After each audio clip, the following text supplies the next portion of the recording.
Start strong, finish strong. Wolf is always scratching. Let's roll. Up at 3:45 a.m., cardio by 4:45 a.m., hitting the iron by 6:15 a.m., in my pickup truck by 7:15 a.m., heading to work, ready to get after it, ready to shoot. There's no substitute for hard work. I'm gonna make something out of myself, but it's gonna be so good, it's bad.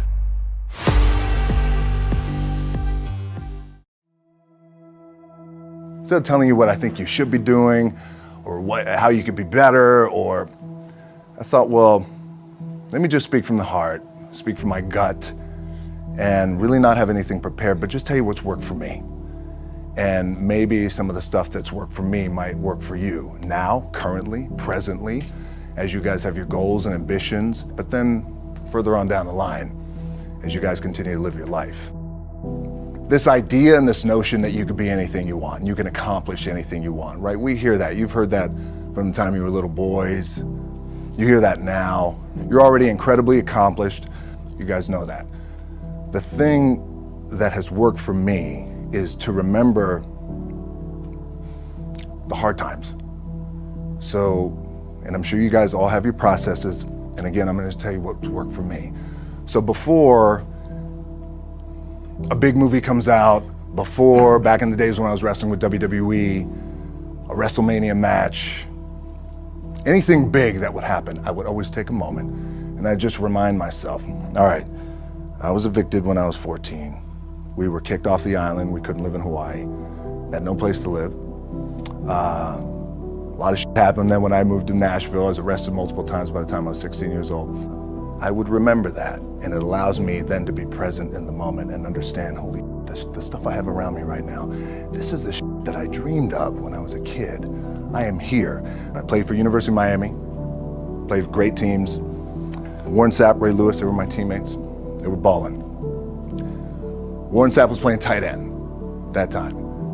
I was starting defensive tackle. Yeah, they moved him over to D-line.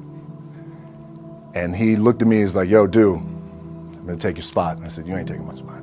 He said, I'm gonna take your spot. I said, no, you ain't. We battled, and he took my spot. Now you can imagine how that with me, because there goes my opportunity. He went in, switched to defensive tackle, lit the world on fire. Well, what that did, it crushed me, it crushed my dreams. I had a piss poor senior year, zero production, no NFL, no combine invite, nothing. Finally went to the CFL, Calgary Stampeders, making $250 a week Canadian. Now I had to send that home to my wife at that time. Had no money.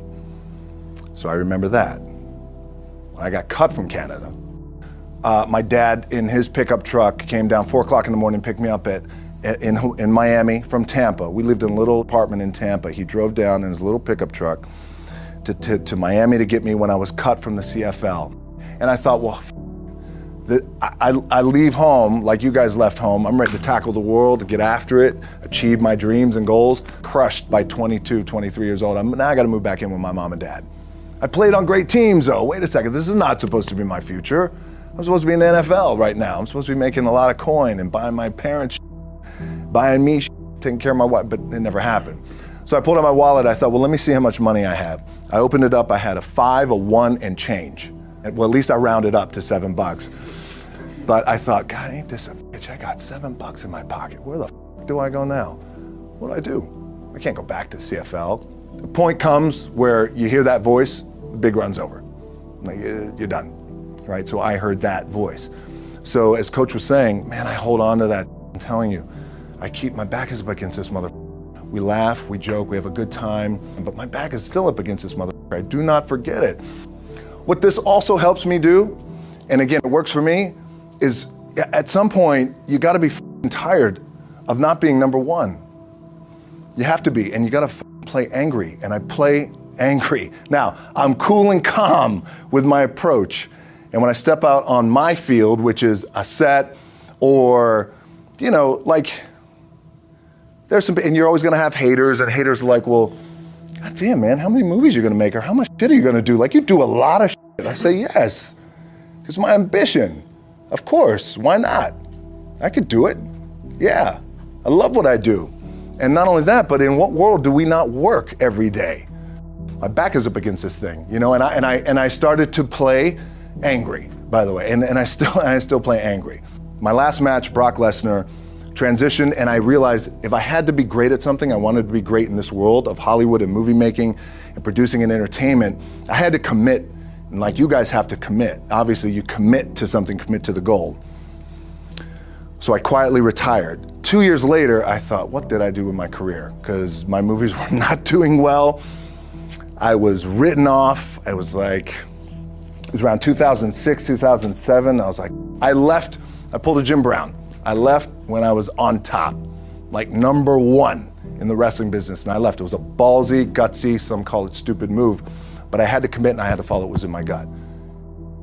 What helps me is to keep the hard times in the front of my mind, because it allows me to go into these big moments that I've worked my ass off, and you guys have worked your ass off. It allows me to go into these big moments with a different perspective. What it also does for me, and again, this is what works for me. Like, my back is up against this mother. Every day, it's against this wall. But it's up against this mother because it's what I believe in. And when my back is against this mother, then there's nowhere to go but that way.